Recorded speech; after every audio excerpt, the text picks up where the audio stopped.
transgender kids, and shame on you for thinking they did. Maybe there's another agenda. What could it be? Well, in New Jersey, a state senator called Holly Schlepsy has taken a close look into a company, and there are many of these, but she looked at a company called Amaze.com. Amaze.com creates gender-affirming sex ed materials for children, little kids. Now, Amaze.org, rather, is backed by the abortion industry, but its videos address all kinds of sexual topics. Here's one of their videos on pornography. The video begins by asking, is it normal to watch porn? Here's their answer. Yes, it's normal. Lots of people watch porn. After all, it's right there and it's free. Find out more about porn right here on Amaze. Find out more about porn right here on Amaze. Oh, thanks. I'll send it to my rest of my 5th grade classmates. That's on YouTube. So we reached out to Amaze.org this afternoon. We want to know who these videos are aimed at. Obviously small children. They didn't really answer our question. Instead, they attacked us with maximum self-righteousness. Quote, your show's repeated attacks on curricula and resources proven to protect children of all ages is deeply disturbing. Oh, so they're talking to little kids about porn, but we're the creepy ones. Spend some time at Amaze.org's website and YouTube channel, and you'll find a lot more cartoons like this, and all of them are clearly intended for young children. In one video, there's a simulated image of a child furiously masturbating in front of porn on a computer monitor. Not joking, look it up. In another cartoon by Amaze, kids learn all about oral sex. Whether oral sex counts as sex is really up to you. Generally, through the ages, sex was assumed as vagina-penile sex. But many people will choose not to have that kind of sex. Like me. I'm gay, so if sex is just a penis and a vagina, then I guess my boyfriend and I will never have sex. So for me, oral sex is definitely sex. But ultimately, it's up to you to decide what you believe counts as sex. Yeah, you make the decision because you're in 5th grade. It's your decision. Guess whose decision is it? Your parents. They have no role in any of this. That's the point.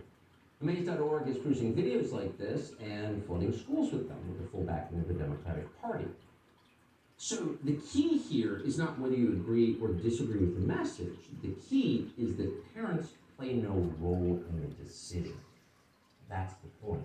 Cutting parents out, destroying parental authority, destroying the family. So in classrooms, Amaze.org isn't even necessary a lot of times. Some teachers do the jobs themselves. We know that in part because of the hard work of a Twitter account called Libs of TikTok, which you ought to follow before it's banned if you want to know what may be happening in your child's school. Libs of TikTok just unearthed this video. It shows a teacher bragging to her students about her sex life. Little kids. Watch.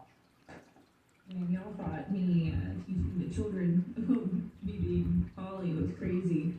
But not only that, but they also know that I'm gender fluid. This was all well and good until October, when I also explained to them that I'm pagan, so I am also a witch. And I come into work and one of the children goes, Lois, are you a boy? You have short hair. And his sister goes, no, Lois is a girl. And a third child, who's my favorite, suddenly yells, no guys, we've been over this.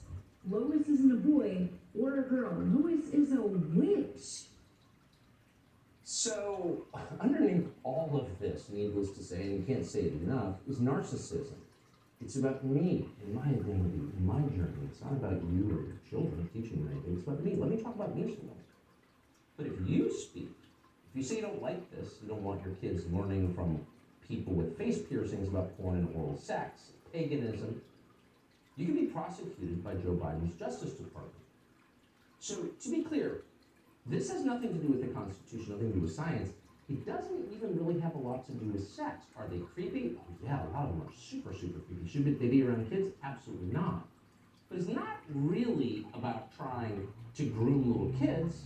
Overall, it's even worse than that. This is an attempt to usurp the most basic of all parental rights.